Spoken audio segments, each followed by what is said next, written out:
pessoal, então vamos encerrar o nosso estudo de direito administrativo. A gente vai fechar aqui o assunto de licitação. Nós vamos conversar com vocês aqui os últimos procedimentos, de licitação, de algumas modalidades que nós ficamos de conversar com vocês. Hoje nós vamos falar sobre o procedimento da tomada de preço, vamos falar do procedimento licitatório do convite e vamos falar do procedimento licitatório do pregão. Daí a gente fecha com chave de ouro, a gente vai resolver uma questão que eu trouxe para vocês, tá? Vocês vão ver que é uma questão bem simples, bem tranquila, de acordo com aquilo que a gente entende que a CETAP vai cobrar de você, porque a CETAP não vai cobrar uma questão dentro de licitação muito densa, muito complexa, tá bom, gente? E aí você vai ter um excelente caderno. No final, eu vou só te dar uma dica muito importante também, tá, galera? No que toca às chamadas dispensas e inexigibilidade. É só uma dica para reforçar o teu estudo, fazer com que ele fique ainda melhor, mais robusto, e eu não vou ter dúvida de que você vai gabaritar direito administrativo na prova, tá? Do MP Pará. Legal, gente? Então, olha só, vamos falar um pouquinho do procedimento licitatório da tomada de preço. E olha que interessante, galera, a tomada de preço tem um procedimento licitatório idêntico ao procedimento da concorrência. Tudo aquilo que nós estudamos na concorrência se amolda, se adequa à tomada de preço. Todas aquelas fases, todos aqueles prazos que nós estudamos de recurso, seja aquele prazo facultado à administração pública para todos aqueles que ficam inabilitados em alguma fase, tudo vai se adequar à tomada de preço. Tudo aquilo que nós estudamos para a concorrência aplica-se também à tomada de preço.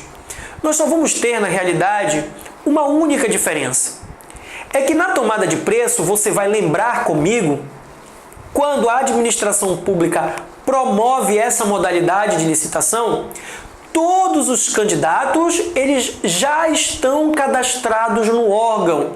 Ou se não estão, você vai lembrar, eles vão precisar fazer este cadastro até 3 dias antes, da abertura dos envelopes de proposta.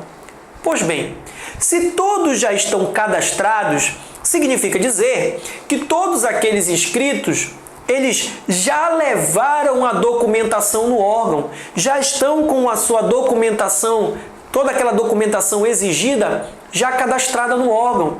O que o órgão vai fazer é só verificar se aquela documentação está correta e bate com as exigências do edital. Se tiver, um abraço. Então perceba, na tomada de preço, a gente pode concluir que não vai haver a chamada fase de habilitação. Não vai ser feita uma fase em que vai se chamar os candidatos para trazer documentos. Isso já foi feito. Eles já estão cadastrados. Os documentos já pertencem ao órgão, já estão no órgão. Não vai haver a necessidade de se criar uma fase para isso. Deu para compreender? Então, na tomada de preço, a gente não vai ter a fase a fase onde você leva a documentação, tranquilo?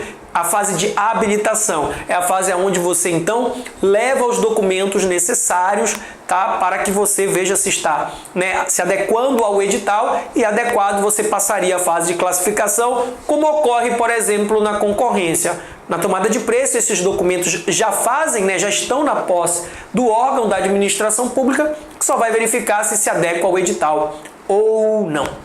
Fechado, meus amigos? Legal, hein? Bacana. Então, tomada de preço em tudo se parece com a concorrência, menos quanto à fase de habilitação. Agora, a gente vai conversar sobre o procedimento licitatório do convite. E no convite também, meus amigos, o convite é muito parecido com a concorrência, que por via de consequência é parecido com a tomada de preço. Algumas questões você vai lembrar. Por exemplo, não é edital, no convite. No convite nós temos a chamada carta convite. As pessoas que vão participar desse procedimento licitatório são convidadas. Mas são convidadas aquelas pessoas que já estão cadastradas no órgão. Tanto é verdade que aquele que quer participar dessa modalidade, desse procedimento licitatório na modalidade convite e que não foi convidado, basta que ele já esteja cadastrado no órgão e manifeste interesse até 24 horas antes da abertura dos envelopes de proposta.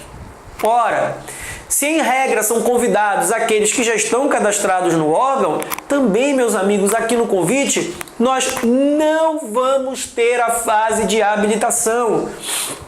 Não vai haver a fase de habilitação.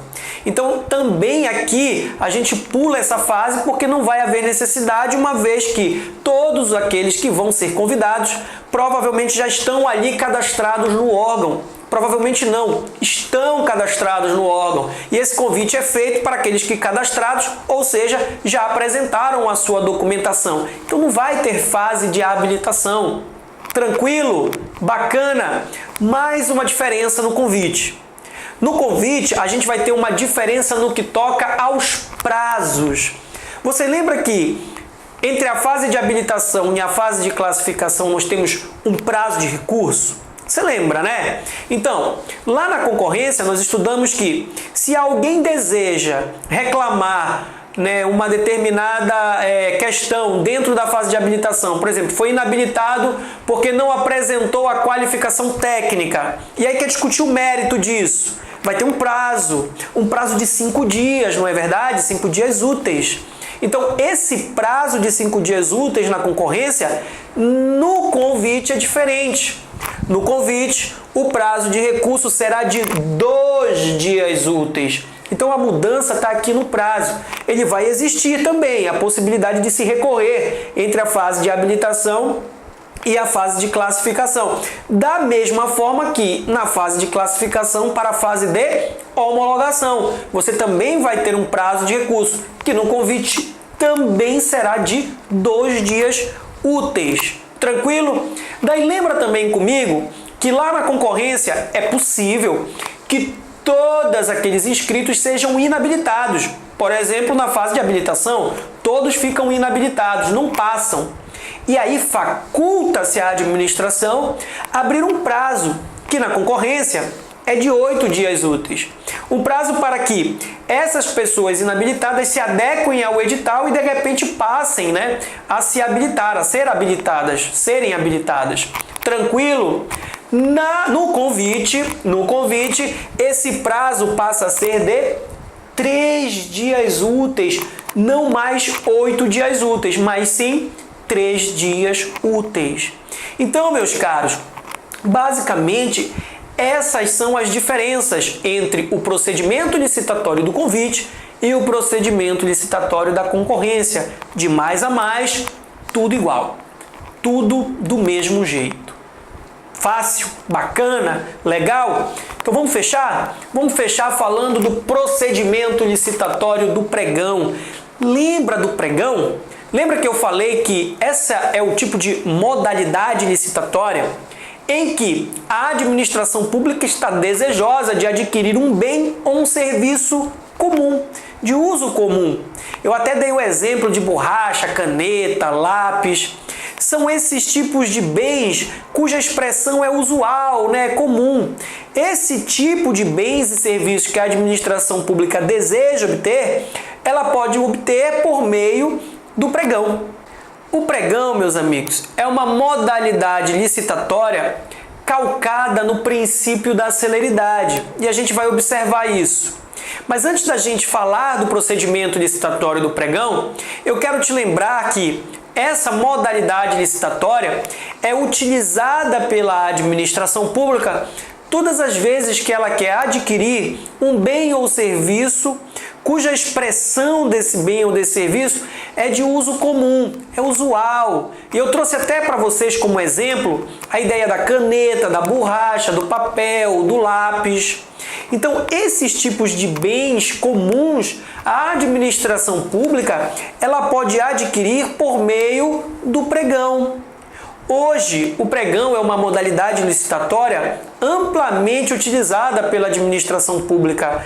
É muito utilizada mesmo por ela, pelos órgãos da administração pública, todas as vezes que ela deseja adquirir um bem ou um serviço comum. Tranquilo? E olha, geralmente, como é que funciona no pregão? Geralmente, o pregão ele vai ser para aquisição de um bem ou um serviço e o tipo de licitação geralmente vai ser no menor preço. Mas a gente vai observar que tem umas nuancezinhas interessantes no pregão. Legal? Mas como eu disse a vocês, o pregão ele funciona no princípio da celeridade. Como assim? Lá na concorrência, nós vimos que as fases funcionam da seguinte forma, não é verdade?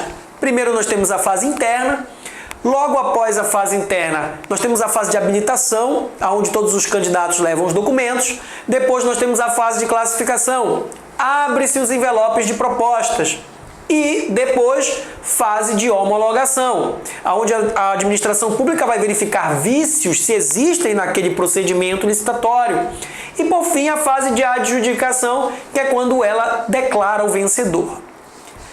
No pregão, a coisa tende a ser mais célere porque as fases são invertidas. Nós temos inversão de algumas fases.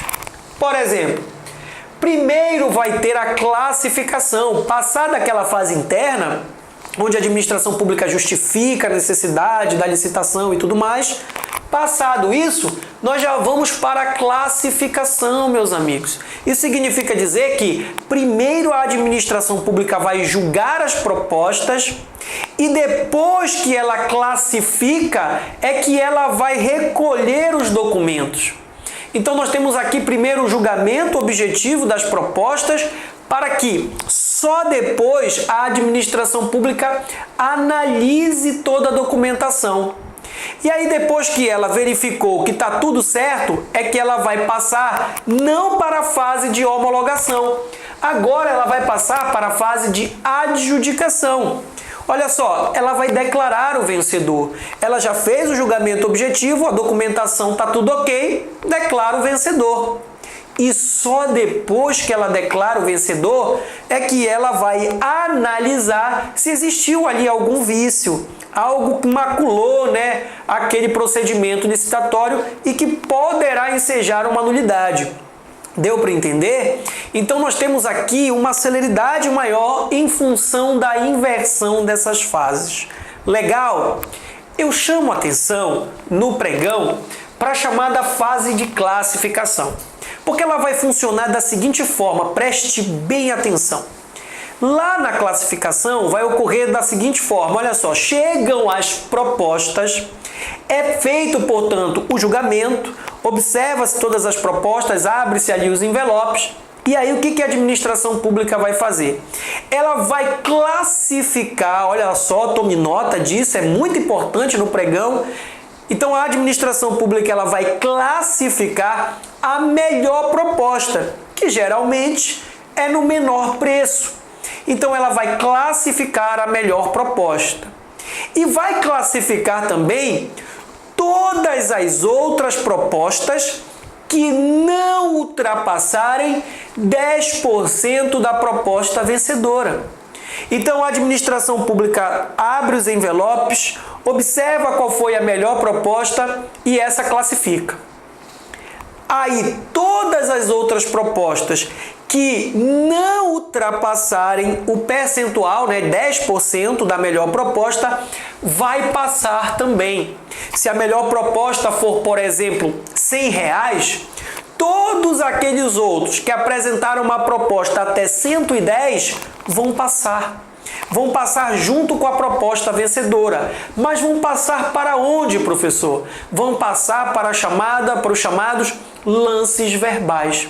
E aí nesses lances verbais, meus amigos, é que ocorre ali, aquela gritaria toda, neguinho querendo, dar o menor preço, baixando mais ainda o seu preço, para quem sabe ser o vencedor da licitação. Então perceba muito bem isso.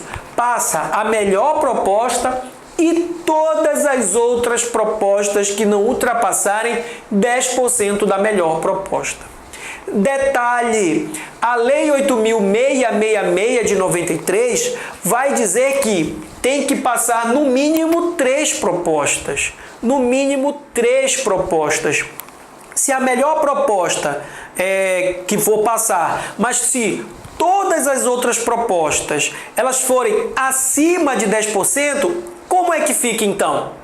Segundo a lei de licitação, obrigatoriamente tem que ter pelo menos 3 propostas. Então, meus amigos, mesmo que ultrapasse os 10%, para atingir o limite mínimo de 3 propostas, vai ter que passar. Então, mesmo que ultrapasse 10%, vai passar também aqueles candidatos que trouxeram proposta mesmo acima de 10%, porque nenhuma outra, foi menor para passar junto com a proposta vencedora. Deu para entender? Então, qual que é o lance? Qual que é a conclusão? Regra geral, como é que funciona? A melhor proposta e todas as outras que não ultrapassarem 10%, tendo que ter pelo menos 3 propostas. Caso nenhuma das outros candidatos, nenhum dos outros inscritos peguem essa margem, esse limite, não estejam dentro desse limite de 10%, ainda assim vão passar aquelas outras propostas, obviamente, para chegar no limite de 3, junto com a proposta vencedora, porque tem que dar esse limite, pelo menos mínimo, de 3 propostas. Tranquilo, gente? Deu para compreender isso? Tá? Galera, e se a proposta vencedora, no final de tudo, a administração pública adjudica, declara o vencedor, mas não fecha com esse vencedor lá na hora de fechar o contrato, não ocorre o fechamento porque, infelizmente, a administração pública não conseguiu fechar com ele, com o vencedor. Como é que fica? Você vai lembrar lá da concorrência. Na concorrência, se a administração pública não fecha com o vencedor, ela vai chamar o segundo. E esse segundo vai ter que se adequar à proposta do primeiro. Lembra disso? Legal. Como funciona aqui no pregão? No pregão, se o primeiro não fechar com a administração pública, ela vai chamar o segundo. Só que aqui, não mais para fechar na proposta do primeiro, mas sim para negociar. No pregão, se o primeiro não fecha com a administração, ela chama o segundo para negociar aqui, então, o valor. Não vai haver essa de ter que se adequar à proposta do primeiro. Tranquilo, gente? Então, fechamos licitação, fechamos direito administrativo. Nós vamos fazer agora uma questãozinha para a gente aqui matar, fechar com chave de ouro. E daí, meus amigos, você tem um bom material, um bom caderno, um bom conteúdo para você fazer uma excelente prova. E eu trouxe aqui para vocês, meus caros, uma prova que é do ano de 2018. É uma prova do ano de 2018. A banca que fez a prova, o certame, foi a Fundação Carlos Chagas, a FCC. No ano agora de 2018, prova para técnico legislativo, uma prova de nível médio, uma prova para a Câmara Legislativa do Distrito Federal. E olha como foi a questão, bem objetiva, bem simples, do mesmo modo que a CETAP costuma cobrar. Diz o comando da questão: o ato final do procedimento de licitação que atribui ao vencedor o objeto do certame denomina-se, e aí vem aqui a alternativa A, homologação, a partir da qual inicia-se a contagem do prazo para lavratura do competente contrato. Certo ou errado? Errado. A homologação, como você sabe, é aquela fase em que a administração pública analisa vícios. Se existe um vício de legalidade, ou se porventura ela observa que aquele contrato não é mais oportuno, conveniente, e então ela revoga aquele ato, aquele procedimento. A homologação é essa fase. Será que seria a alternativa B, fase de adjudicação, a partir de quando se torna exigível o direito subjetivo do licitante vencedor à assinatura do contrato? Gente, olha como a questão é interessante. A fase que declara o vencedor, de fato, é a fase de adjudicação. Mas será que, a partir do momento em que se declara vencedor, é a partir daí que se torna exigível o direito subjetivo do licitante vencedor à assinatura do contrato? Vejam só que quando da adjudicação, a administração pública, ela não está obrigada a assinar o contrato com o vencedor. Ela não está obrigada. Não existe, portanto, esse direito subjetivo do licitante vencedor à assinatura do contrato. Não existe. É fato que se a administração pública não contratar com ele, não vai poder contratar com mais nenhum. É certo isso, mas ela não está obrigada e não nasce para aquele vencedor este direito subjetivo à assinatura do contrato. Isso não existe. Tranquilo, gente? A alternativa C seria, portanto, declaração e homologação do vencedor, que, embora não confira direito subjetivo à contratação, permite que o licitante classificado em primeiro lugar seja o único contratado possível para o objeto da licitação. Aqui nós temos um acerto na segunda parte. De fato, não configura declarado vencedor, não configura direito subjetivo à contratação, mas permite que o licitante classificado em primeiro lugar seja o único contratado possível. Perfeito! Só que essa fase, gente, não é de homologação e declaração, como diz a alternativa C. A alternativa, portanto, também incorreta. A alternativa D. Será que seria a fase de ratificação? Que resulta na publicação do resultado do certame nos diários oficiais e jornais de grande circulação em observância ao princípio da publicidade. Totalmente equivocada, né? A alternativa D você já descartaria logo, né? Por fim, a alternativa E me parece que é a única possível correta. Mas será que ela está correta ou então essa questão ela foi anulada? Olha o que diz a alternativa E. A fase é de adjudicação, que identifica aquele que deverá ser contratado no momento em que a administração pública convocá-lo a lavrar o respectivo contrato, observadas as disposições do edital. Certíssima questão! Olha qual era então a nossa alternativa correta. A alternativa E. Acertou em cheio a fase é de adjudicação, onde se declara o vencedor. Mas, ao declarar o vencedor, aí nós temos aqui, a administração vai identificar aquele que deverá ser contratado. Veja, deverá ser contratado. Ok. No momento em que a administração pública convocá-lo. Ou seja, está aqui para a administração pública convocar no momento em que ela entender o mais oportuno. Então ela não está obrigada a contratar, obrigada a fechar com aquele vencedor. No momento em que a administração pública convocá-lo a lavrar o respectivo contrato, observados, obviamente, as disposições do edital. A alternativa corretíssima, você marcaria a letra E, acertaria e sem dúvida nenhuma, né, teria mais uma questão, né, dentro do seu gabarito correta. Então, meus amigos, continue exercitando. Não deixem de ver aí o nosso conteúdo de administrativo. Dê uma olhada no link aqui abaixo que a gente disponibilizou desde a nossa primeira aula, onde a gente mostra para vocês mais ou menos em PDF como é que funciona, né? Como é que a gente costuma colocar isso em texto de uma forma objetiva, simples, como a banca costuma cobrar. Né, sem trazer para vocês conteúdo desnecessário, informação demais, mas não informação precisa, daquilo que você precisa para fazer uma boa prova. Então confira aqui no link abaixo, dá uma olhadinha ali que vai passar aqui embaixo, continue, se inscreva aí no nosso canal e faça exercícios, continue estudando, força que você vai conseguir aí ser um novo servidor público do MP do Estado do Pará. Tranquilo? Forte abraço!